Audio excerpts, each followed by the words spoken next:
దేశంలో ఇంత సువిశాలమైనటువంటి భారతదేశంలో 135 కోట్ల జనాభా ఉండే ప్రపంచం యొక్క అతిపెద్ద ప్రజాస్వామిక వ్యవస్థకి ప్రధానమంత్రి కాగలిగేటువంటి అవకాశం చాలా తక్కువ మందికి చాలా అరుదుగా లభించేటువంటి గొప్ప అవకాశం అధ్యక్ష. తన యొక్క వ్యక్తిగత ప్రతిభ ద్వారా అకుంఠితమైనటువంటి దీక్ష ద్వారా ఒక మంచి కార్యసాధకుడిగా పేరు తెచ్చుకున్నటువంటి మన తెలంగాణ గడ్డ మీద పుట్టినటువంటి తెలంగాణ ముద్దుబిడ్డ శ్రీ పివి నరసింహారావు గారు. వారు చాలా పదవులు చేశారు, రాష్ట్ర ముఖ్యమంత్రి కూడా చేశారు. అవన్నీ తీర్మానంలో చెప్తాను. కానీ ప్రధానమంత్రి పదవి అనేది కొంచెం చాలా అరుదుగా దక్కేటువంటి అవకాశం. వారికి లభించవలసినటువంటి మర్యాద కొంత లభించాలనే బాధ తెలంగాణ బిడ్డలుగా మనందరికీ కూడా ఉంది అధ్యక్ష. ఆ వెలితి ఉంది, అందులో సందేహం లేదు. సరే, దానికి బాధ్యులు ఎవరు, మంచివారు, చెడ్డవారు ఆ మీమాంసలను వెళ్ళదలుచుకోలేదు. కానీ వారు శత జయంతి ఉత్సవాలు జరుగుతున్న సందర్భం ఇది. పివి మన టీవీ అని తెలంగాణ మొత్తం చెప్పుకుంటున్నటువంటి సందర్భం. ఈ సందర్భంలో కేంద్ర ప్రభుత్వాన్ని వారికి భారతరత్న బిరుదు ప్రదానం చేయాలని చెప్పి డిమాండ్ చేస్తూ తీర్మానం తమ అనుమతితో అధ్యక్ష. అపార రాజనీతిజ్ఞతకు పర్యాయ పదంగా నిలిచిన మేధో సంపన్నుడు, బహుముఖ ప్రజ్ఞాశాలి, బహుభాషా కోవిదుడు శ్రీ పివి నరసింహారావు నూతన ఆర్థిక సంస్కరణలు ప్రవేశపెట్టి సంపన్న భారతదేశం రూపొందడానికి బాటలు నిర్మించిన అసాధారణ నేతగా, స్థితప్రజ్ఞుడిగా ఆయన చిరకీర్తిని పొందారు. భారత పూర్వ ప్రధాని శ్రీ పివి నరసింహారావు గారి శత జయంతి దేశ చరిత్రలో ఒక విశిష్ట సందర్భం. తెలంగాణ అస్తిత్వ పతాక, ఆత్మగౌరవ పతాక అయిన పివి నరసింహారావు గారి శత జయంతి ఉత్సవాలను సంవత్సరం కాలం పాటు ఘనంగా నిర్వహించడానికి తెలంగాణ ప్రభుత్వం సంకల్పించింది.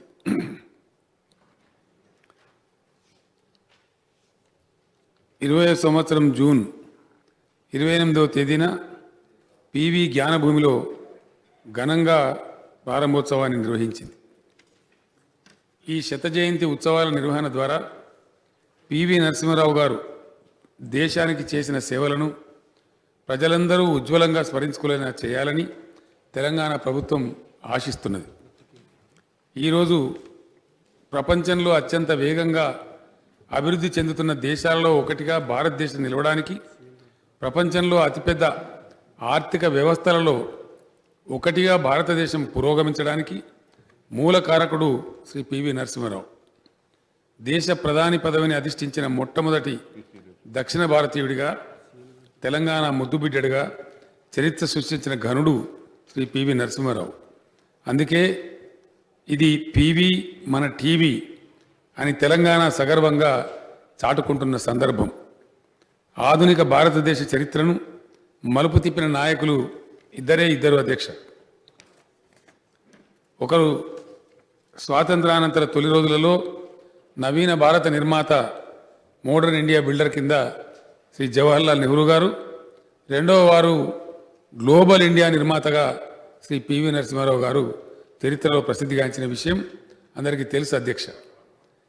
పివి నరసింహారావు ప్రధానిగా బాధ్యతలు స్వీకరించిన సమయంలో దేశం సమస్యల సుడిగుండంలో చిక్కి సతమతమవుతున్నది. దేశ ఆర్థిక పరిస్థితి అధోగతిలో ఉంది.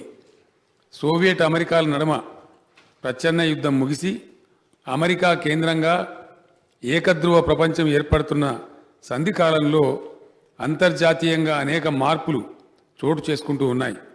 కాలానుగుణంగా, పరిణామశీలంగా ఆర్థిక దృక్పథంలో మార్పులు తేవాల్సిన ప్రత్యేక పరిస్థితుల నడుమ దేశం నిలబడి ఉన్నది. ఇంకో దిక్కు పంజాబ్లో వేర్పాటువాదం బుసలు కొడుతోంది. కాశ్మీర్లో ఉగ్రవాదులు మారణహోమం కొనసాగిస్తున్నారు. వీటన్నిటితో పాటు మైనార్టీలో ఉన్న ప్రభుత్వానికి సారథ్యం వహిస్తూ రాజకీయ స్థిరత్వాన్ని నెలకొల్పాలి. కాలం విసిరిన ఇన్ని సవాళ్ల నడుమ తనదైన దార్శనికతతో ధైర్యంగా ముందడుగు వేశారు శ్రీ పివి నరసింహారావు గారు. నూతన ఆర్థిక సంస్కరణలకు శ్రీకారం చుట్టి అత్యంత సాహసోపేతంగా, వేగంగా, చాకచక్యంగా, సమర్థవంతంగా అమలు చేశారు. రాజకీయాలతో సంబంధం లేని ఆర్థికవేత్త శ్రీ మన్మోహన్ సింగ్ గారిని ఆర్థిక శాఖ మంత్రిగా నియమించి పివి గారు తన ప్రత్యేకతను చాటుకున్నారు. సరళీకృత విధానాలతో దేశ ఆర్థిక వ్యవస్థ గమనాన్నే మార్చివేశారు. లైసెన్స్ పర్మిట్ రాజును అంతం చేశారు. దేశాభివృద్ధిలో ప్రైవేట్ రంగం భాగస్వామ్యాన్ని పెంచారు. కూపస్థ మండూకంలా మారిన దేశ ఆర్థిక వ్యవస్థను ప్రపంచ ఆర్థిక వ్యవస్థతో అనుసంధానం చేశారు. అభివృద్ధి రేటు 0 అవుతున్న విపత్కర పరిస్థితి నుంచి దేశాన్ని బయటపడవేసి ఆర్థిక వ్యవస్థను పట్టాలెక్కించి పరుగులు తీయించారు. నేడు భారతీయ మేధావులు విదేశాలలో ఉన్నతోద్యోగాలు చేస్తున్నారన్నా, దేశానికి విదేశీ మారక ద్రవ్య నిల్వలు పెద్ద ఎత్తున సమకూరాయన్నా, ఈనాడు దేశానికి ప్రపంచం నలుమూలల నుంచి పెట్టుబడులు తరలివస్తున్నాయన్నా, స్వదేశీ కంపెనీలు విదేశీ కంపెనీలను కొనే స్థాయికి ఎదిగాయన్నా, ప్రభుత్వ రంగ సంస్థలలో సైతం పోటీతత్వం పెరిగిందన్నా, ప్రైవేటు రంగంలో ఉపాధి పెరిగిందన్నా, సగటు భారతీయుని జీవనశైలి ఎంతో మారిందన్నా, వీటన్నిటి వెనక పివి నరసింహారావు గారి దార్శనికత ఉంది. ఇది అందరూ ఒప్పుకొని తీరాల్సిన సత్యం. శ్రీ పివి నరసింహారావు గారు సంస్కరణలు అనే వృక్షాలను నాటితే ఈనాడు మనం వాటి ఫలితాలను అనుభవిస్తూ ఉన్నాం. అందుకే ఆయన నూతన ఆర్థిక విధాత, గ్లోబల్ ఇండియాకు రూపశిల్పి. భారత విదేశాంగ విధానంలో మేలి మలుపులు శ్రీ పివి దౌత్యనీతి ఫలితమే. అంతవరకు సోవియట్ యూనియన్తో మాత్రమే సంబంధాలు కలిగిన భారత్ను ఒకే ఒక అగ్రరాజ్యమైన అమెరికాకు మిత్రదేశంగా మార్చిన ఘనత పివిదే. భారత్కు వ్యతిరేకంగా పాకిస్తాన్కు అనుకూలంగా ఉండిన నాటి అమెరికా అధ్యక్షుడు క్లింటన్ను సుముఖం చేసింది పివి గారి వ్యూహమే. లుక్ ఈస్ట్ పాలసీ ప్రవేశపెట్టి సింగపూర్, మలేషియా, ఇండోనేషియా వంటి ఏషియన్ టైగర్స్కి భారత్ని చేరువ చేసి వ్యాపార అభివృద్ధికి దోహదం చేసింది శ్రీ పివి గారి దూరదృష్టి. ఇప్పుడు ఆ విధానాన్నే యాక్ట్ ఈస్ట్ పాలసీగా కొనసాగిస్తున్నారు. చైనాతో సరిహద్దు సమస్యను పక్కన పెట్టి వాణిజ్య సంబంధాలు పెంపొందించుకోవాలని ప్రతిపాదించి బీజింగ్ వెళ్లి ఒప్పందం కుదుర్చుకొని వచ్చింది శ్రీ పివి నరసింహారావు గారే. దాదాపు 3 దశాబ్దాలు భారత్ చైనా సరిహద్దు ప్రశాంతంగా ఉండటానికి పివి గారి దౌత్యమే కారణం. రెండో అణుపరీక్షకి రంగం సిద్ధం చేసిన దక్షత కూడా పివి గారికే చెందుతుంది. ఉగ్రవాదుల పీచమర్చడంలో సమర్థవంతుడైన పోలీస్ అధికారిగా పేరు తెచ్చుకున్న కేపీఎస్ గిల్కు సంపూర్ణ మద్దతు, వ్యూహాత్మకమైన తోడ్పాటు అందించడం ద్వారా పంజాబ్లో శాంతిని పునరుద్ధరించారు. కేఆర్ వేణుగోపాల్ వంటి సమర్థులైన అధికారుల సహకారంతో కశ్మీర్లో శాంతి నెలకొల్పగలిగారు. పివి గారు భూస్వామ్య కుటుంబంలో పుట్టారు. కానీ ఆయనే భూ సంస్కరణలకు నాంది పలికారు. దేశంలో భూ సంస్కరణలను అత్యంత నిజాయితీగా అమలు చేసిన ముఖ్యమంత్రి ఆయన. 1972లో భూ సంస్కరణల చట్టం చేశారు. భూస్వామ్య వర్గం కన్నెర్ర చేసినా లెక్క చేయలేదు. భూ గరిష్ట పరిమితి దాటిన వారు భూములు ప్రభుత్వానికి అప్పజెప్పాలనే విధానాన్ని రూపొందించారు. భూ సంస్కరణల స్ఫూర్తికి తనే ఆదర్శంగా నిలవాలని తన స్వంత భూమి 800 ఎకరాలు ప్రభుత్వానికి స్వాధీనం చేశారు. ఆ భూమిని 479 మంది లబ్ధిదారులకు అందేలా చూశారు. పివి చలువ వల్లనే తెలంగాణలో పేదవాళ్లకు భూమి లభించింది. 93% పైబడి చిన్న కమతాలున్న రైతుల వ్యవసాయ వ్యవస్థ పివి గారి నేతృత్వంలో జరిగిన భూ సంస్కరణల కారణంగానే ఏర్పడ్డది. భూ సంస్కరణలను చిత్తశుద్ధితో అమలు చేసినందుకు, ముల్కీ రూల్స్ను సమర్థించినందుకు తదనంతరం ఆయనను ముఖ్యమంత్రి పదవి నుంచి తప్పించారు. అయినా శ్రీ పివి నరసింహారావు గారు చలించలేదు. తన నిబద్ధతను ఏనాడు కోల్పోలేదు. రాష్ట్ర మంత్రిగాను, కేంద్ర మంత్రిగాను ఏ శాఖ నిర్వహించినా అందులో సంస్కరణలు ప్రవేశపెట్టిన సృజనశీలి, నిత్య సంస్కరణాభిలాషి శ్రీ పివి నరసింహారావు గారు. అనన్య సామాన్యమైన మేధో సంపత్తి, సామాజిక సమస్యల పట్ల లోతైన అవగాహన ఉన్న పివి గారు వివిధ శాఖలలో అనేక అభివృద్ధికరమైన సంస్కరణలు ప్రవేశపెట్టారు. రాష్ట్ర విద్యా మంత్రిగా గురుకుల పాఠశాలలు ప్రారంభించారు. కేంద్రంలో మానవ వనరుల శాఖ మంత్రిగా నవోదయ పాఠశాలలు నెలకొల్పారు. ఈ విద్యాలయాలు గ్రామీణ విద్యార్థులకు నేటికి ఉచితంగా ఉన్నత ప్రమాణాల విద్యను అందిస్తూ ఉన్నాయి. ఈ విద్యాలయాల్లో శిక్షణ పొందిన వారెందరో ఉన్నత స్థాయి పదవులు పొందారు, ఉన్నత ఉద్యోగాల్లో రాణించారు, నేటికి రాణిస్తూ ఉన్నారు. 7 నుండి 10వ తరగతి వరకు మధ్యన ఉండే తరగతులలో డిటెన్షన్ పద్ధతిని రద్దు చేశారు. పిల్లలు జీతగాళ్లుగా, బాల కార్మికులుగా, డ్రాప్ అవుట్స్గా మిగిలిపోతున్నారనే ఉద్దేశంతో మానవీయ కోణంలో ఆలోచించి ఆయన ఈ సంస్కరణలు చేశారు. అన్ని కోర్సుల అకాడమిక్ పుస్తకాలన్నీ తెలుగులో లభించాలనే ఉద్దేశంతో తెలుగు అకాడమీని నెలకొల్పారు. జైళ్ల మంత్రిగా బహిరంగ జైళ్ల విధానం ప్రవేశపెట్టారు. శిక్షార్హులలో, ఖైదీలలో పరివర్తనకు ఓపెన్ జైలు ఉపయోగపడతాని విశ్వసించిన మానవీయ మూర్తి శ్రీ పివి నరసింహారావు గారు. విదేశాంగ మంత్రిగా ఇజ్రాయెల్ను గుర్తించి ఆ దేశంతో ప్రప్రథమంగా దౌత్య సంబంధాలు నెలకొల్పారు. దేశీయాంగ మంత్రిగా, రక్షణ మంత్రిగా విధానపరంగా అనేక కొత్త పుంతలు తొక్కారు. అధ్యక్ష, పివి గారి వ్యక్తిత్వం ఒక సహస్రదళ పద్మం. అనేక కోణాలున్న సమున్నత వ్యక్తిత్వం. పివి బహుభాషా కోవిదుడు, మహోన్నత సాహిత్యవేత్త. బాలగంగాధర్ తిలక్, పండిత గోవింద వల్లం పంత్, కెఎం మున్షి, జవహర్లాల్ నెహ్రూ వంటి వారి సరసన లెక్కించదగిన అఖండమైన పాండిత్యం ఉన్నవాడు. తెలుగు, సంస్కృతం, మరాఠీ, కన్నడం, ఉర్దూ, పర్షియన్ మొదలైన భారతీయ భాషలతో పాటు ఇంగ్లీషు, ఫ్రెంచ్ వంటి విదేశీ భాషలలో కూడా అనర్గళంగా ప్రసంగించగలిగిన మహా పండితుడు. రాజకీయాలలో మునిగి తేలుతూనే కవి సామ్రాట్ శ్రీ విశ్వనాథ సత్యనారాయణ గారు రచించిన 1000 పడగలు అనే బృహన్నవలను హిందీ భాషలోకి సహస్ర ఫన్ పేరుతో అనుసృజించారు. అందరూ 1000 పడగల నవలకు పివి గారు చేసింది అనువాదం అనుకుంటారు, కానీ అది అనుసృజన అని స్వయంగా విశ్వనాథ సత్యనారాయణ గారే పేర్కొన్నారు. 1000 పడగల నవల అనేక పాత్రలు, సన్నివేశాలతో ఒక ఇతిహాసం వలె ఉంటుంది. క్లిష్టతరమైన ఈ నవలను పివి అనుసృజన చేసిన తీరు చూస్తే హిందీ నుంచి తెలుగులోకి నేను అనువాదం చేశానా అనేంత గొప్పగా ఉన్నదని విశ్వనాథ సత్యనారాయణ గారు అంతటి వారు అంతగా ప్రశంసించారంటే పివి గారి పాండిత్యం ఎంత గొప్పదో అర్థం చేసుకోవచ్చు.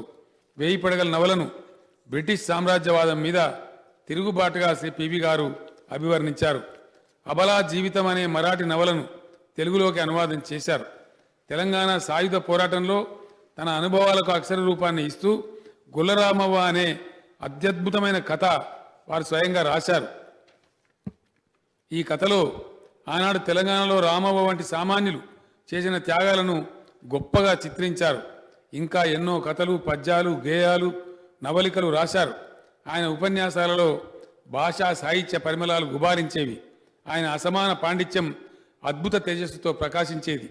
విశ్వనాథ సత్యనారాయణ గారికి, డాక్టర్ సి నారాయణ రెడ్డి గారికి జ్ఞానపీఠ పురస్కారాలు లభించడం వెనుక, కాళోజీ నారాయణరావు గారికి పద్మవిభూషణ్ బిరుదు రావడం వెనుక పివి గారి కృషి దాగి ఉంది.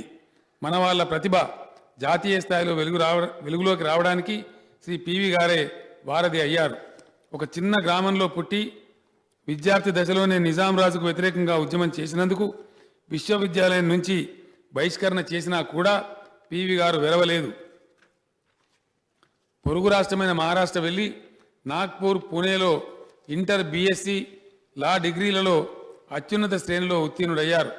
ఆనాడు ప్రముఖ న్యాయవాది, గొప్ప రాజకీయవేత్త అయిన బూరుగుల రామకృష్ణరావు గారి దగ్గర జూనియర్ లాయర్గా ప్రాక్టీస్ మొదలుపెట్టినప్పటికీ పివి గారు పత్రికా సంపాదకత్వం పట్ల, రామానంద తీర్థ నాయకత్వంలోని స్వతంత్ర పోరాటం పట్లనే మొగ్గు చూపించారు.